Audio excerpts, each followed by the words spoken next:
tenho vivido e tenho falado muito sobre propósitos, né?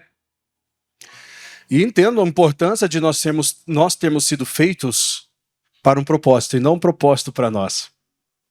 Antes que nós existíssemos nessa terra, que nós chamamos de uma morada provisória, porque nossa morada verdadeira é Nova Jerusalém. Estão se preparando para lá ou não? Cada culto é um intuito de preparação. E é uma coisa que eu tenho buscado e Deus tem me dado pela própria vida, pessoal, o desapego material. É uma luta, às vezes, que a gente tem. Você não vai deixar de ter. Você só não vai lutar para ter como base principal da sua vida. Será uma consequência de quem Deus realmente proporcionou para que você fosse. Que quanto você menos almejar o que está nessa terra, mais você alcança o que está no céu dentro dessa terra. Então é muito importante a gente entender isso. E às vezes a gente passa umas coisas para a gente entender.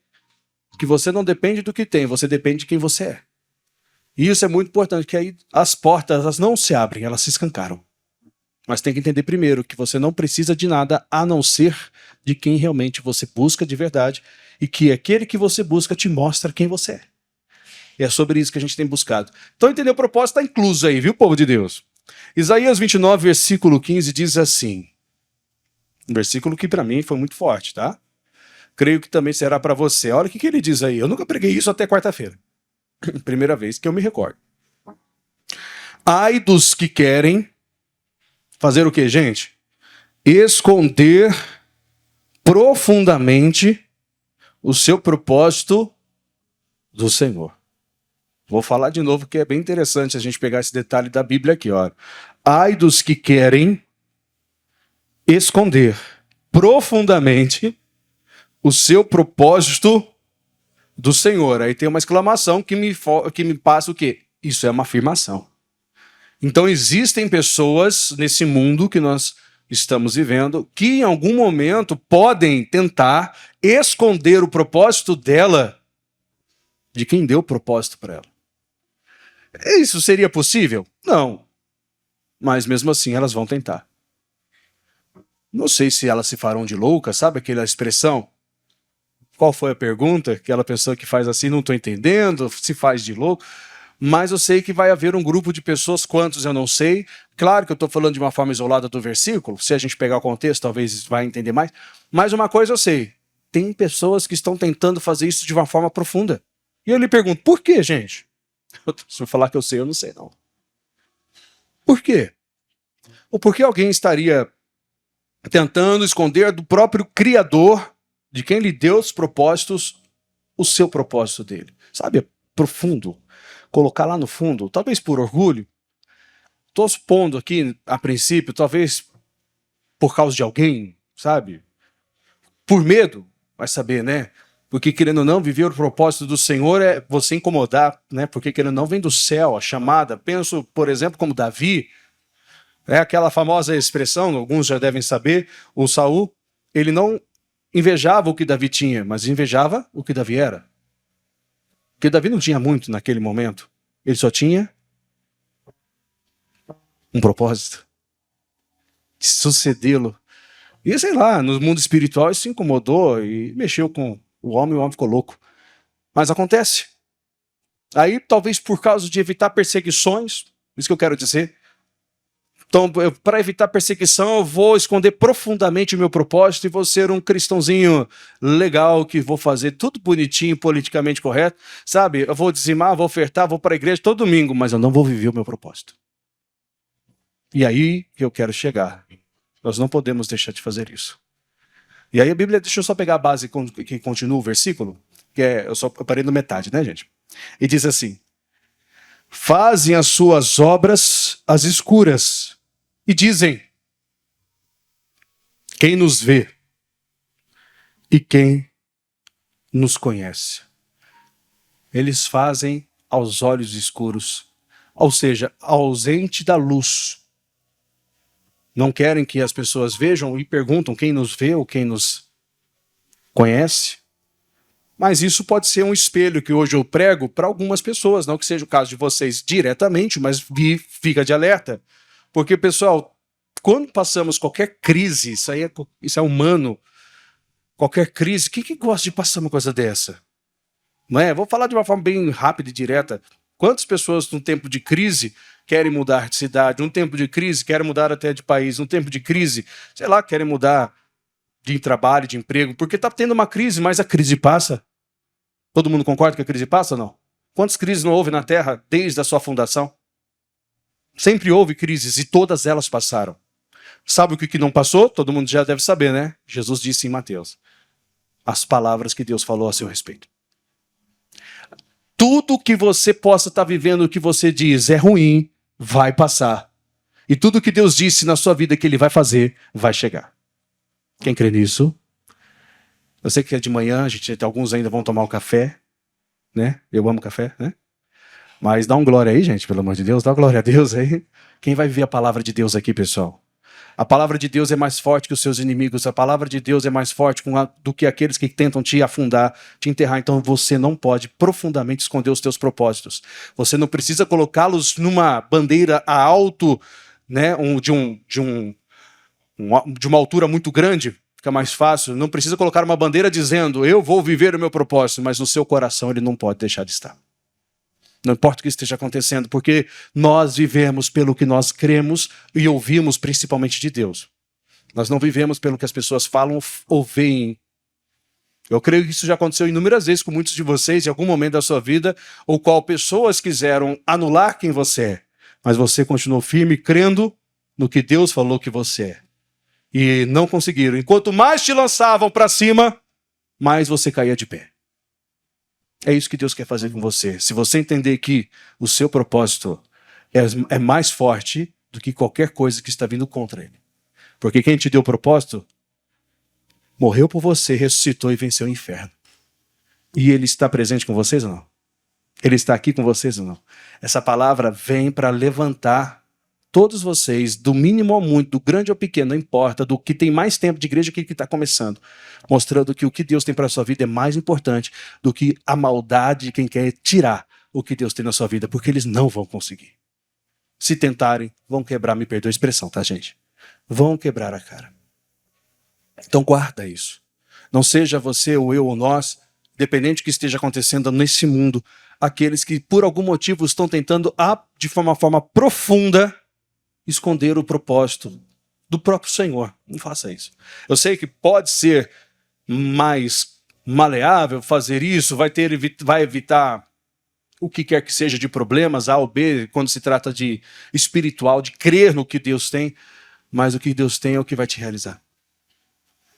E eu acredito muito nisso, não só acredito como respiro isso, e eu sei que o que Deus tem, independente de quantas lágrimas qualquer um de nós venhamos derramar, pessoal, é o que vai nos fortalecer para o dia que vai chegar. No Salmo 126, é só a introdução, tá? Salmo 126, gosto demais desse salmo, eu carrego ele dentro de mim, e se carrega dentro de mim, está dentro de mim. E eu posso passar para vocês, né? Eu só posso dar o que eu tenho, não é verdade, gente? Salmo 126. Hoje o Senhor está te preparando para a Santa Ceia, e eu acredito muito que essa preparação, quando você comer do corpo e beber do sangue, não vai ser só mais uma ceia. Todas são importantes. Mas vai ser uma que vai revolucionar o seu coração. O que é revolução? Trazer de volta a rota. Tá? Não é nada fora disso. Muitos usam a expressão revolução para mudar lugares. E, na verdade, a revolução é para pôr o lugar que estava fora de volta no lugar.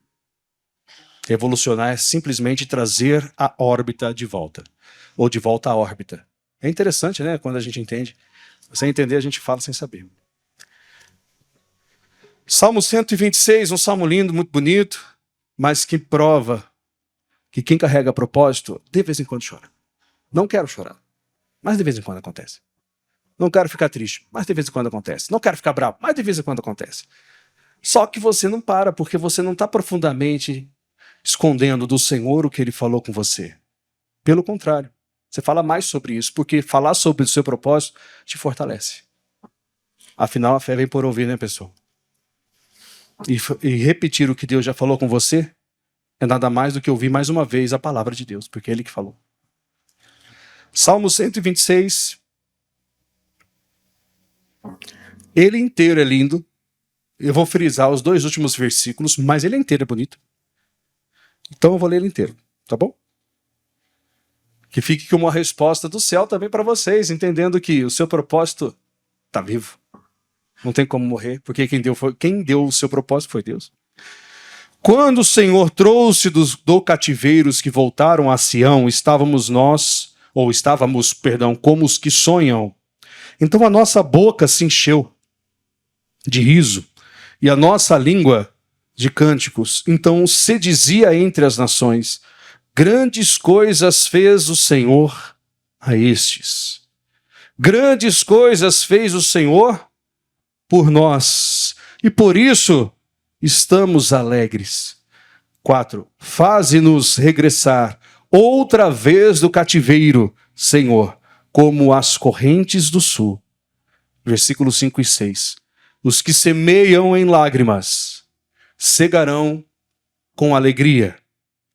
Aquele que leva a preciosa semente, andando e chorando, voltará sem dúvida com alegria, trazendo consigo os seus molhos. Estou traduzindo para a mensagem de hoje, tá? Ele tem inúmeras interpretações. Mas esse Salmo 126 diz, me prova e comprova, que são aqueles que não desistiram, não esconderam profundamente os teus propósitos. Sabe aqueles que, mesmo ante a qualquer circunstância, mantêm-se firmes? Mesmo quando tudo na sua volta diz para eles, chega, acabou. Mas mesmo assim eles continuam e ninguém talvez, ou quase ninguém, à sua volta olhem para eles e digam, eu não entendo porque você ainda insiste. Mas você entende porque você não escondeu o seu propósito, você está com ele vivo. E ele é mais forte do que qualquer coisa. Porque foi o próprio Deus quem te deu.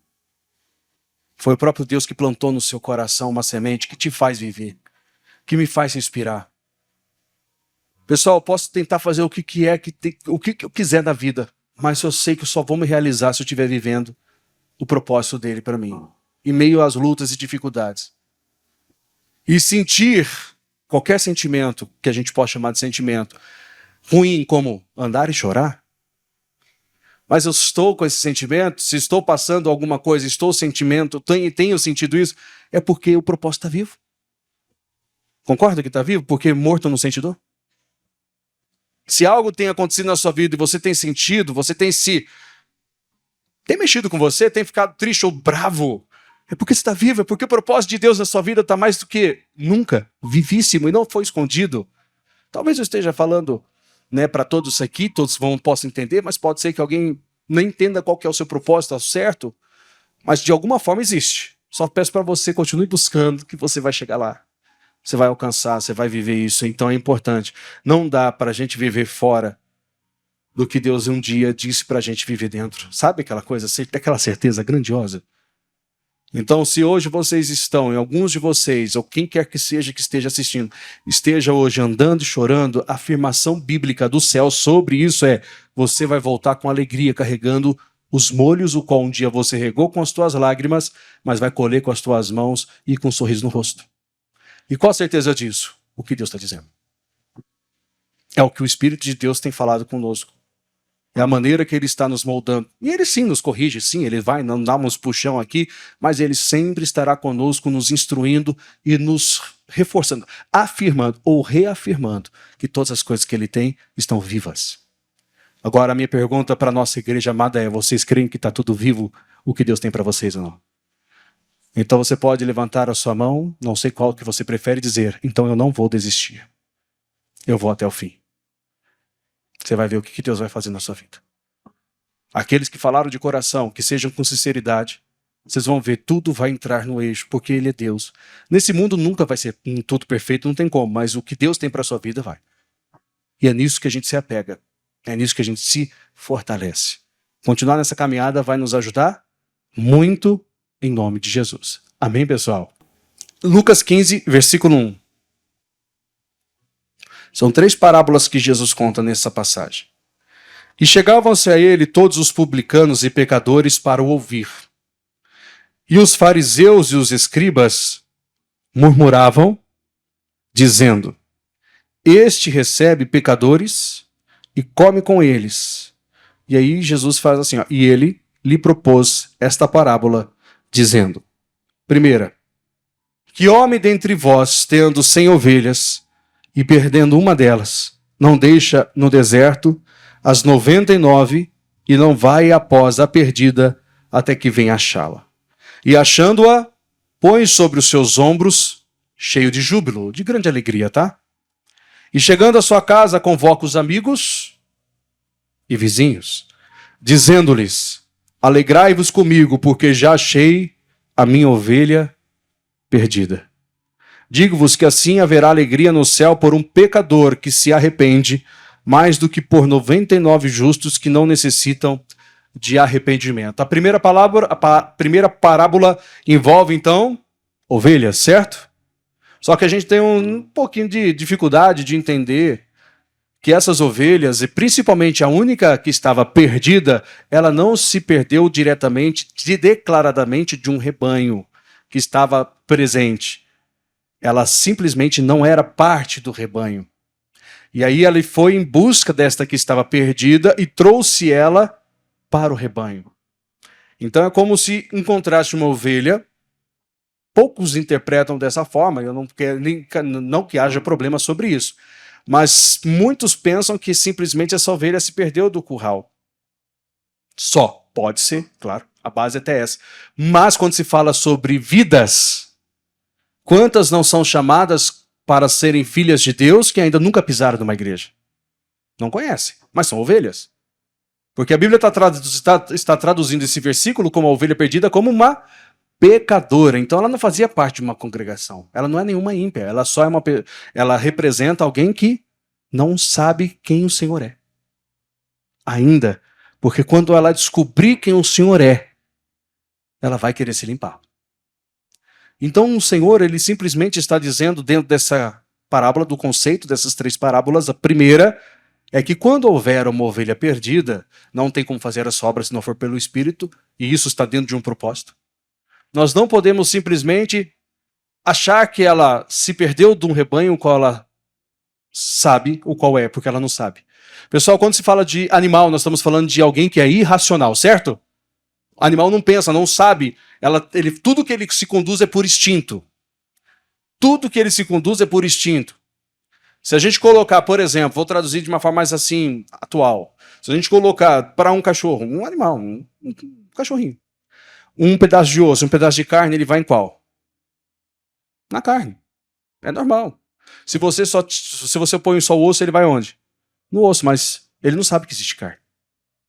É engraçado, mesmo assim, ele não sabe, porque ele é irracional. É aí que tá, ele não pensa. Não pensa como um ser humano, não tem como. Então, quando Cristo, o Senhor, ele faz uma alusão a essa parábola, ele está falando sobre alguém irracional, ou seja, que ainda não conhece. Não pensa, acha que o que está fazendo não tem problema. Está perdido. Então ele deixa os justos, traduzidos, aqueles que sabem quem são, e vai atrás daquele que não sabe quem é, e nem aonde ele deve estar.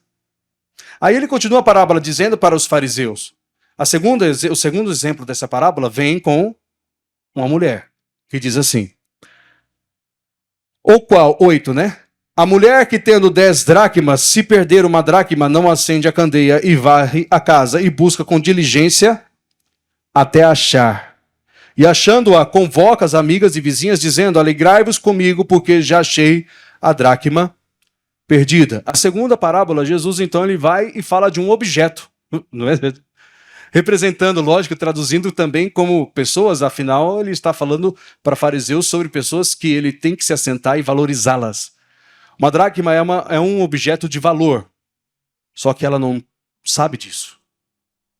E por ela não saber, ela se trata e ela vive como qualquer sujeira. Porque se ela não fosse buscada, se não fosse varrida a casa, certo? Se não fosse acesa as luzes, ela continuaria sendo parte de uma sujeira, mas ela tem valor.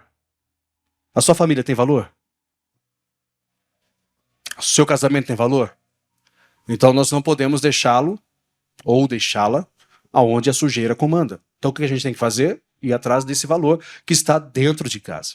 É algo que a gente já até estudamos aqui de uma forma mais ampliada, né? Não vou falar tanto.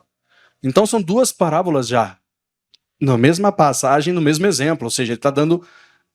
São 3 parábolas que ele dá como exemplo para um grupo de pessoas só. Segundo o livro de Lucas, está muito claro isso, né, gente? E aí tem a terceira, que é tão conhecida, que vai para mim, vai para vocês, que é a parábola do filho pródigo. Diferente da primeira, que era uma ovelha perdida, irracional, que não sabe o seu habitat. Diferente de uma moeda que tem o seu próprio valor, e que se perdeu, caiu por aí, por talvez um descuido de quem é o dono, agora nós temos um filho. E essa mensagem é para você, filho. Para mim, filho. Para a irmã, filha, e assim por diante. Porque o filho, ele não se perdeu. Ele sabia quem ele era. Só ele não tinha a noção da grandeza disso. Mas ele sabia que ele era filho de um pai rico, certo? E ele estava descontente com aquilo que ele vivia, uma vida sem graça, e ele vai lá, diferente da ovelha que não sabe quem é, e diferente de uma moeda que não tem vida, ele vai lá e chega para o pai e pede o quê, pessoal? A herança, antes do tempo. E ele, de forma racional, pensando, ele sabia quem ele era. Ele chega, pai, eu quero aquilo que é meu por direito, só que antecipado. Esse filho, então, ele pede para o pai, e o pai não remete em dar, ele não fica, não, meu filho, não faça uma coisa dessa. Bom, se você quiser, não é o que eu quero, mas se você quer, então pega o seu propósito e esconde bem longe de mim. Aí o filho pede para o seu pai, e o pai vai lá e faz o quê? Dá. Porque o filho pensa. O filho representa não uma ovelha. Pessoal, é Jesus que está dizendo 3 parábolas para um grupo só de pessoas. Ele não dividiu isso em tempos, não está dividido em décadas, está dividido em uma passagem. Então ele explica sobre aquele que não pensa, que é racional, sobre aquele que não sabe quem é literalmente, mas é valoroso, mas que está dentro da própria casa, e ele fala de alguém que pensa, de alguém que escolhe, de alguém que gosta e daquele que não gosta, daquele que tem tudo, mas não valoriza, daquele que pode ser mais, mas não quer. E esse rapaz, então, ele chega e ele simplesmente vai lá e pede o que ele tem como direito. Afinal, ele é filho de um pai rico e ele só tem um irmão. Dá 50%, se for ver da questão da riqueza. E ele vai lá e pede para o seu pai e o pai vai simplesmente ir dar. E aí o filho sai de casa porque quer. Diferente de uma ovelha que não sabe para onde está indo. Se saiu do curral ou se foi encontrada fora dele sem antes de estar dentro dele. Ela não sabe. Diferente de uma moeda que ela não tem perna, ela caiu, alguém o jogou. Ela não entende por que ela está sendo tratada como lixo se ela é alguém de valor. Mas esse filho sabe quem é. E aí entra o porém de tudo que a gente tem buscado aqui. Vocês sabem quem são, não? Se não sabe, começa a buscar, porque vocês não são qualquer um. Vai haver pessoas que vão tentar fazer com que você não entenda isso. Vão haver situações que vão tentar fazer com que vocês não entendam isso. Vai ter pessoas que você ama, que muitas vezes vai lhe tratar de uma forma contrária a isso. Mas vocês não podem deixar de entender quem vocês são. E não seja você a pessoa que se diminua. Quando você entrar no ambiente de trabalho, você não vai entrar como qualquer um. Sabe por quê? Porque vocês são filhos do rei. Combinado, gente?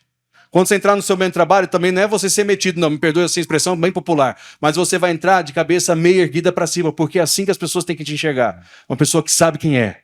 Uma pessoa que anda cabisbaixa, ela é como um anzol. Ela só serve para ser jogada no fundo do mar para pegar peixe. Só que ela não tem vida, não tem nada. Porque quem pega peixe de verdade é o pescador, não é um anzol. É uma pessoa que ela simplesmente fica curvada diante da sociedade, diante de tudo que ela vive. Mas um filho sabe quem é. Só que o filho tem consciência, esse é o detalhe. A ovelha, ela não tem consciência. É ou não é? Uma moeda tem consciência? Se alguém me pegar conversando com a moeda, você vai me chamar do quê? De louco, porque eu vou ficar falando assim. E aí? Não faz sentido. Mas se eu conversar com uma pessoa, ninguém vai me chamar de louco. Porque ela tem consciência. Agora nós não estamos falando mais de uma ovelha, nós não estamos falando mais de uma moeda, nós estamos falando de um... Pode falar comigo, filho. E vocês são filhos de Deus ou não? Por isso Deus te deu o livre-arbítrio, porque Ele é Pai. Só que não significa que o livre-arbítrio te dá direção ou o direito de profundamente esconder o seu propósito. Porque eu quero viver como o mundo vive. Porque eu tenho observado, pastor Vitor, olha, não é por nada não, mas eu vejo tanta gente que nem é crente, não pisa na igreja, mas tem uma vida boa. E o que é uma vida boa para quem pensa assim?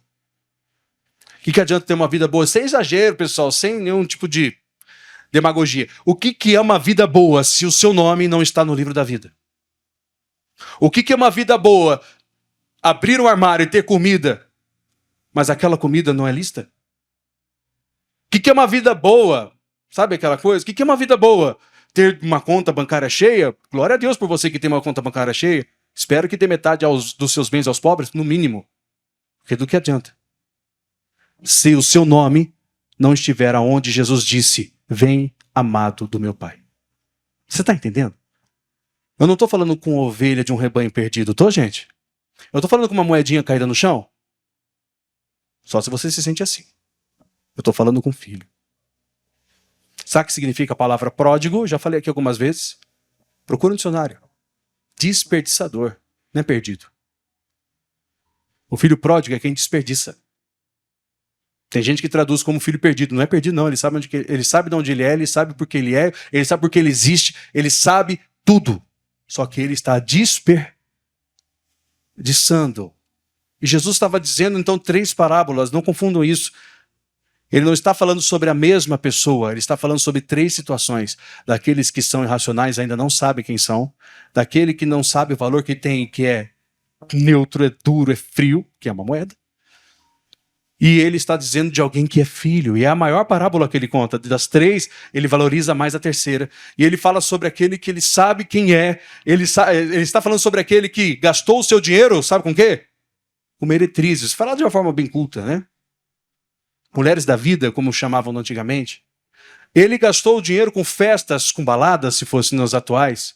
Com os amigos que não eram amigos, só estavam próximos, porque ele tinha dinheiro. Porque quando ele não teve dinheiro, a Bíblia diz na parábola que ele estava perto de porcos, desejando comer a comida dos porcos. Cadê os amigos que estavam com ele nas festas? Eu lhe pergunto, cadê os seus amigos? Aonde que realmente estão? Onde estão os nossos verdadeiros amigos? Pessoal, vou te dar uma dica muito direta. Não é porque você se tornou cristão que você tem amigo, tá? Muitos, na sua convivência, não querem saber de você, só querem o que você tem. No dia que você não tiver, que você nunca deixe de ter, tá? Não é que eu quero que você entenda. Você descobre quem realmente tem. Então é preciso despertar. Você é filho de Deus, você é filha de Deus, então não se trate como um qualquer. Você não vai destratar ninguém porque você sabe quem você é. Mas você precisa saber a grandeza disso para não sair desperdiçando aquilo que Deus te deu ou profundamente escondendo os teus propósitos do próprio Senhor. Porque quem te deu tudo que você tem, que é tudo que você é. E o que eu sou, pastor? Eu sou filho de Deus. Você é filha de Deus. Deu para entender a grandeza disso? Pródigo é quem desperdiça, não é quem está perdido. O filho pródigo sabe quem ele é. Ele sabe quem é o pai dele. Ele não perdeu a memória não, viu, gente? Quando ele estava quase comendo as bolotas dos porcos, o que ele disse? Quem sabe? Eu não vá para a casa do meu pai e diga, pai, pequei contra os céus e perante ti. Não sou digno de ser chamado seu filho. Me coloque como um dos seus empregados. Porque o pior empregado do meu pai, com certeza, come muito melhor do que eu estou tentando comer. Então ele sabe quem é. Sabe ou não sabe? Mas vamos deixar o filho pródigo de lado agora? E nós? Quais são os teus propósitos? Ou por que você existe? Deus, eu não sei. Me mostra. Já tenho falado isso aqui, continue pedindo. Porque nós somos racionais, nós pensamos, pessoal. A gente pensa, não pensa? Deus me mostra. Porque sobre estes propósitos eu vou viver. É neles que eu vou me sustentar. E quando as pessoas se afastarem, quando elas se aproximarem, eu não vou deixar me afetar, porque eu não vivo à toa. Eu vivo sabendo quem realmente eu sou. Houve um momento das Escrituras Sagradas que chegaram para Jesus. É um tema muito conhecido nosso, assim, na verdade. Chegaram para ele e perguntaram assim, 2 discípulos de João Batista. João Batista estava na prisão. Ainda não estava morto. E ele mandou perguntar, ele disse para esses dois discípulos chegarem para Jesus e perguntar, olha, és tu que havia de vir? Os dois discípulos para Jesus. És tu o que havia de vir? Ou nós esperamos outro? Olha que pergunta, né? Com outras palavras, o senhor sabe quem o senhor é? Ou nós temos que esperar um novo para podermos ter a certeza? Um outro alguém? E ele responde, não responde por palavras, porque palavras a gente pode responder, não que ele não tenha falado, né? Mas ele falou assim, então diga para João Batista, aquilo que vocês têm ouvido, aquilo que vocês têm visto, que eu tenho feito. Os coxos andam, os cegos vêm, os mudos falam, os aleijados andam. Conte tudo. Com outras palavras, eu sei quem eu sou. Eu sei porque existo. Quando Jesus ele se ia auto-intitular, ele dizia que ele era o Filho. Porque ele é. Eu e o Pai somos um. Ele tinha certeza de quem ele era. Porque ele também tinha certeza do porquê ele existia. Dá para entender isso? Quando você entende a certeza do que você existe, você está disposto, se está perdido, a voltar à casa do Pai e permanecer lá e saber que a herança é um detalhe perto do que ele vai fazer e quem ele é. Então é muito maior do que a gente imagina. Então nós não podemos sair por aí, no mundo que eu digo aberto, e esconder os propósitos que Deus tem para nós. Deus não está pedindo para você esconder. Ele está pedindo para você entender quem você é e viver da maneira digna que ele te fez ser. Só que é importante saber isso. Vai haver situações que vão tentar te oprimir. Sabe o quê? Para você esquecer quem você é. Se alguém chegar para você e falar assim, olha, estou falando mal de você, coitado dele, porque se ele souber o propósito que eu tenho, se ele souber por que eu fui feito e para que eu fui feito. Hoje é muito mais fácil, pessoal, pegar pessoas fracas, enterrá-las e fingir que elas não existem, do que mostrar para elas o valor que elas têm para que elas cresçam e elas cheguem aonde Deus projetou.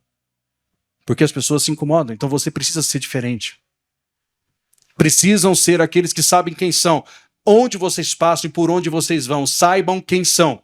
E isso me faz lembrar um detalhe bem pequenininho, pequeno mesmo, na verdade. Quando eu trabalhava, olha que não tem nada a ver com a igreja. Lá atrás, quando eu trabalhava, eu sei que eu estava passando cartão. Sabe aquele cartão de ponto? CLT da vida? É tão legal, né, gente? Quem faz isso? Eu passava, eu achava o máximo, tá? Não sei você, mas eu passava. E eu passava assim, passava antes do tempo. Que se passasse 10 minutos depois, descontava. Não sei que negócio. Pô, povo miserável, né? 10 minutos. Mas é certo. Passava. Eu lembro que chegou um rapaz que era antigo da empresa e olhou assim pra mim, falou assim, e aí, tá passando o cartão, hein? Porque ele não passava, não precisava. Acho que ele era gerente, alguma coisa assim, não lembro, de uma parte da indústria lá, que era grande. E eu falei assim, cuidado, viu? Porque eu vou crescer. Era um menino. Nem sei quem é, não sei o quê. Mas cuidado, quando você sabe quem é, você não abaixa a cabeça, você respeita, tá? Por favor, respeito é uma coisa. Nunca trate ninguém mal, mas você sabe quem é. E sabe que, por incrível que pareça, pode ser até alguém achar que é exagero, mas por incrível que pareça, eu desconcertei o rapaz e olha que eu era um menino de 19 anos. Garanto que ele nunca mais fez essa brincadeira comigo, se fez com outro eu não sei. Então nunca desmereça, porque quem está do seu lado pode ser amanhã o seu próprio patrão. Se você souber quem é, você sabe onde você vai chegar. Então, para isso, povo de Deus, não escondam seus propósitos. Muitos podem estar sendo anulados por pessoas que amam, pelo próprio pai e mãe, sabia? Mas você não pode abaixar. Quando eu digo aguarda, reconheça a grandeza de Deus na sua vida, seja humilde, pise firme, sim, pisando sabendo que aquela pegada que você deixou é sua. E quando eu perguntar assim, foi minha. Mas porque você conhece o Deus que você serve. Não seja igual o filho pródigo que pega a sua parte e sai por aí e achando que é assim que Deus quer que você faça. Ele quer você na sua casa servindo sim, honrando sim e fazendo o que tem que ser feito. Nem sempre estar na casa do pai vai ter tudo o que você gostaria de ter num primeiro momento. A prova disso foi o irmão dele, né? Mas você tem uma certeza, tudo que está ali é seu. Você tem liberdade. É tão bom, não é, gente? Você chega na sua casa, você vê sua caminha, está desarrumado, está arrumado, não importa, é sua. Sua geladeirinha está lá, se está nova, se é antiga, é sua. Você abre a hora que quer e fecha a hora que quer. Você pode ficar assim toda hora, ó, sem nada lá dentro ou com muita coisa, porque é sua. Mas vai na casa de um desconhecido, vão te chamar do quê? De ladrão. Você não conhece. Mas quando você sabe quem realmente você é, onde você pisa, você cuida, não cuida, gente? Desperdício é uma coisa que a gente não gosta, porque é nosso. né? Então a gente realmente luta por aquilo que a gente acredita. Que essa seja uma certeza de cada um de vocês, e reforço, quando vocês entrarem em qualquer ambiente, dentro da igreja ou fora dela, dentro do seu trabalho, lembrem quem vocês são. Porque o mundo vai querer te diminuir, é normal. Porque o mundo não conhece o Senhor. Mas nós o conhecemos, não conhecemos? Então você sabe quem é, então respeite o seu corpo, respeite a sua mente, respeite os teus olhos, respeite o seu fígado. Deu para entender o porquê eu falei fígado? Você sabe quem é, então não destrua o que Deus fez para poder trazer e continuar te trazendo vida. Não esconda o seu propósito do Senhor, porque é impossível. E o interessante, de todos os três da parábola, a ovelha, o pastor foi atrás, certo? Porque ela estava perdida. A dracma, a dona da casa, varreu a casa, ligou a luz e foi atrás até encontrá-la, porque ela estava perdida. E o filho pródigo? O pai não foi atrás, porque ele não estava perdido, ele sabia o caminho de volta. É o único que ele não foi atrás. E o único que tinha cabeça para pensar. O único que é racional. O único que é filho. Nós temos 3 etapas. Deus nos fez ovelhas de um rebanho. Mas para quem sabe, a ovelha ela não tem muita noção da vida não. Por isso que os leões pegam ela facinho e os ursos iam atrás. Uma moeda não é valorosa, mas filho pensa, gente. Filho pensa, Jesus veio para pegar quem estava perdido, para mostrar o valor de quem não tem, mas também para mostrar que o filho sabe o caminho de casa. E que quando ele voltar, o pai vai estar como? De braços abertos ou fechados? Então sinta-se abraçado pelo seu Deus, tá? Não esconda o seu propósito do Senhor, porque é impossível. Viva esse propósito, com lágrimas ou sorriso. Mas a afirmação ali do Salmo 126 já foi dada, tá? Você vai voltar trazendo consigo os seus molhos. Que o Senhor fale mais com cada um de nós, que nós vamos cear. Amém, gente? É um momento nosso, um momento